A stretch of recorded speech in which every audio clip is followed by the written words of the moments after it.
انتصارا لمظلومية الشعب الفلسطيني.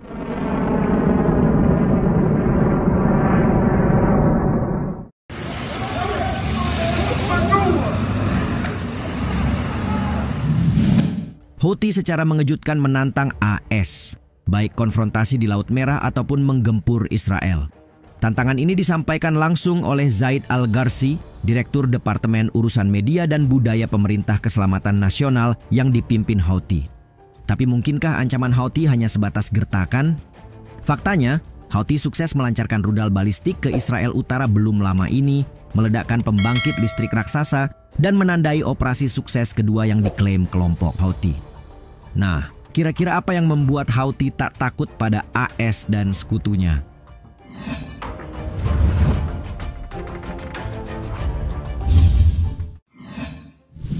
Gempur pembangkit listrik Israel. Kelompok Houthi terpantau mengintensifkan serangan mereka terhadap Israel, memperluas serangan setelah menargetkan Tel Aviv dan Talmei El-Azhar.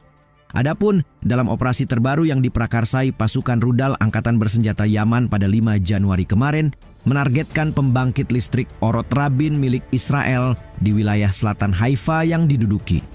Juru bicara Brigadir Jenderal Yahya Saree mengumumkan bahwa operasi dilakukan dengan rudal balistik hipersonik Palestine II. Ia sekaligus mengkonfirmasi pada hari Minggu terkait serangan yang berhasil mencapai tujuannya tanpa memberikan rincian apapun. Saree lebih jauh menegaskan, rudal itu berhasil melewati sistem pertahanan untuk selanjutnya mempermalukan kemampuan intersepsi Israel. Ini menandai operasi sukses kedua yang diklaim oleh kelompok Houthi pada hari Minggu pertama tahun 2025. Tak mau ketinggalan, kepada Al-Mayadin, sumber militer senior Yaman menekankan keberhasilan operasi rudal mereka, menyebut bahwa beberapa rudal juga mampu mencapai Tel Aviv tanpa dicegat, termasuk diantaranya rudal balistik hipersonik, rudal balistik Zulfikar, serta senjata lain dari gudang senjata negara tersebut. Namun Anadolu yang mengutip militer Israel di sisi lain menyebut pertahanan udaranya mencegat rudal dari Yaman sebelum memasuki wilayah udara Israel.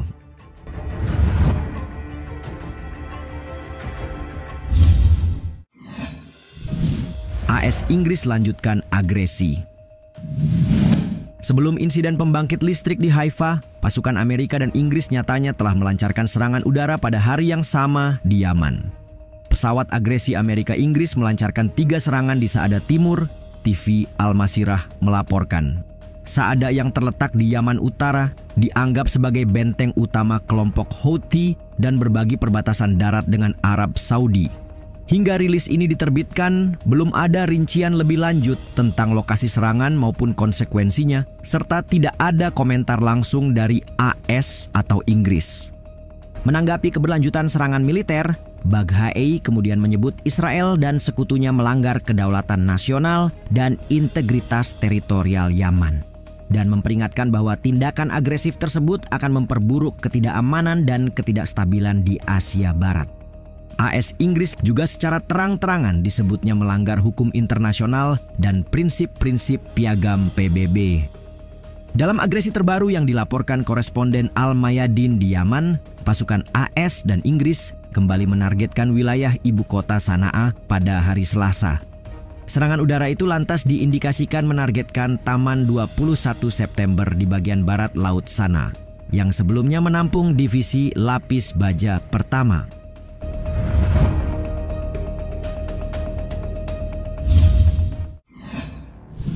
Siapkan kejutan untuk AS dan sekutunya.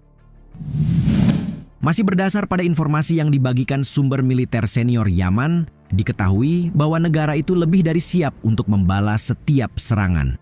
Sesuatu yang mereka bahasakan sebagai mata ganti mata. Karenanya, pihak milisi datang dengan segala persiapan yang dirincikan dalam kemampuan militer canggih demi menangani segala bentuk agresi dan konflik. Menurut sumber tersebut, kemajuan teknologi dan multifaset di sini tidak hanya memerlukan persenjataan strategis, tapi juga kemampuan intelijen dan rencana Yaman untuk menggagalkan rencana musuh. Sebagai catatan, capaian dengan menggunakan beberapa taktik militer telah dilaporkan sebelumnya, termasuk operasi dan serangan angkatan laut beserta penargetan ke wilayah Israel oleh angkatan bersenjata. Apakah ini cukup? Sayangnya bagi Houthi tidak sama sekali, sebab kelompok itu menekankan tentara Yaman sedang mempersiapkan kejutan untuk saat ini. Tidak ada kompromi, Houthi menuntut diakhirinya agresi di Gaza mengingat dukungan Yaman terhadap masyarakat Palestina tidak akan berhenti. Yaman memiliki banyak sekali pilihan militer, dan musuh Amerika dan Inggris gagal menguraikan kode teknis Yaman, tulis Al-Mayadeen melalui sumber yang dikutip.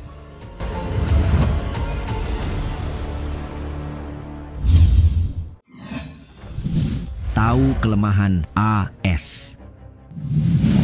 Houthi membanggakan pencapaian dan mengaku siap untuk konfrontasi langsung. Pertanyaannya, dari mana datangnya kepercayaan diri Houthi bahkan setelah proksi Iran lainnya di Lebanon mulai tak berkutik?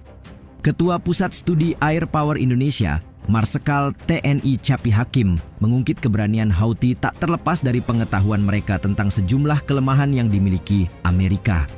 Dalam sesi bincang-bincang kabar petang TV One, ia menyebut ada berbagai kelemahan yang telah dipertimbangkan Houthi dalam pertempuran langsung. Pertama, pasukan AS sangat mengikuti prosedur, pola perangnya standar sehingga melawan Amerika tidak akan dilakukan dengan frontal melainkan lebih baik melalui jalan gerilya. Kedua, Amerika lemah dalam menghadapi musuh yang tersebar. Artinya, Houthi telah mempelajari pola perang AS yang cenderung kaku itu dan menganggap kelompok mereka punya kesempatan untuk mengimbangi kekuatan tempur negara dengan militer terkuat di dunia. Jika tidak begitu, bukankah Houthi tidak akan bersikap lebih berani dan cenderung menantang? Apalagi Houthi menjadi satu-satunya yang paling menonjol meluncurkan serangan setelah Hizbullah dan Israel memutuskan untuk mewujudkan gencatan senjata.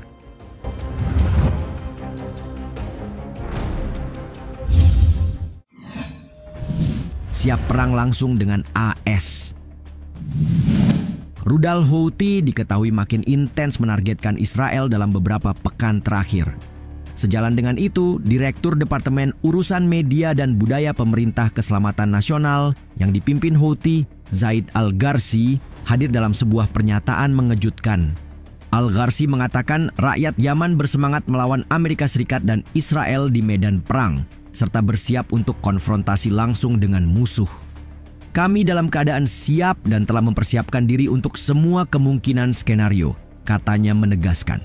Pernyataan ini bisa saja dianggap angin lalu, terutama oleh Israel yang senantiasa optimis dapat melemahkan salah satu kekuatan proksi Iran itu. Namun dengan melihat apa yang terjadi sebelumnya, semua tampak masuk akal. Apalagi sistem pertahanan Iron Dome canggih Israel berhasil ditembus oleh Houthi dalam sejumlah serangan udara.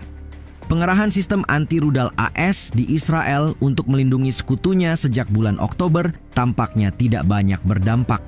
Sistem itu bertujuan membantu mencegat rudal Houthi pekan lalu, tetapi gagal menangani proyektil yang ditembakkan hampir setiap saat. Orang Yaman akan mengubah musuh mereka menjadi abu bahkan jika dipaksa untuk melawan mereka dengan tangan kosong, ungkap Al-Gharsi pada Jumat 3 Januari lalu. Sebagai tanggapan, mantan anggota Dewan Keamanan Nasional Israel Yoel Guzanski mengatakan kepada Washington Post, Houthi lebih maju secara teknologi daripada yang diperkirakan dan tidak boleh diremehkan.